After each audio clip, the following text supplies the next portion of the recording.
ayca salaamaaleykum wa rahmatullah patriote yi nuyu naa leen patriotiquement ñaanal leen jàmm sàkku seen baax xam ngeen ko ndaw ku ndaa bi la doomu Saloum bi ndaw bu Seydina Ousmane Sonko mu sell mi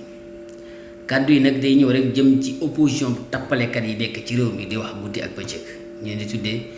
ñoom ñoo tuddee seen bopp attel le premier jour ñuy àtte seen bopp c'est-à-dire ñi nga xam ñoo dajaloo nii amuñu kenn koo xam ni réew mi yitteel na la dama koy commencer ci Khalifa Sall mi nga xam ne moo leen jiite Khalifa Sall amul gis-gis ci réew mi Khalifa Sall amul principe ñii ngeen di gis fii ñu dajaloo yow amul kenn ku ci am principe parce que bu fekkoon ne Khalifa Sall ay principe lay xeex ci réew mi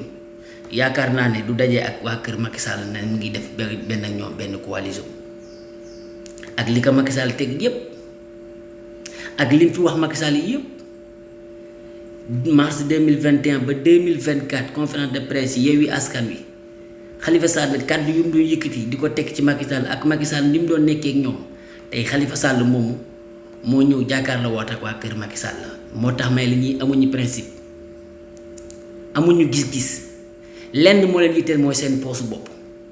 man dama leen yërëm man Khalifa Sall dama ko yërëm parce que politique bi nii la ci nar a nekkee ba kër mu retraité ànd ak ñii ñu dem au pouvoir nga soxoree leen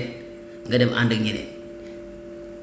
tey Khalifa Sall waroon na am gàcce waroon na am kersa di toog ci taal boo xam ne ni ay ñooñu Macky Sall ñoo fa nekk ak li ko Macky Sall teg lépp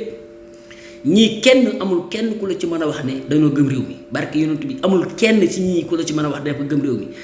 ci nekkuñ ci leen di wut lan lañuy bloqué réew mi ci loolu la ñu nekk ci tappale ci wax lu dul dëgg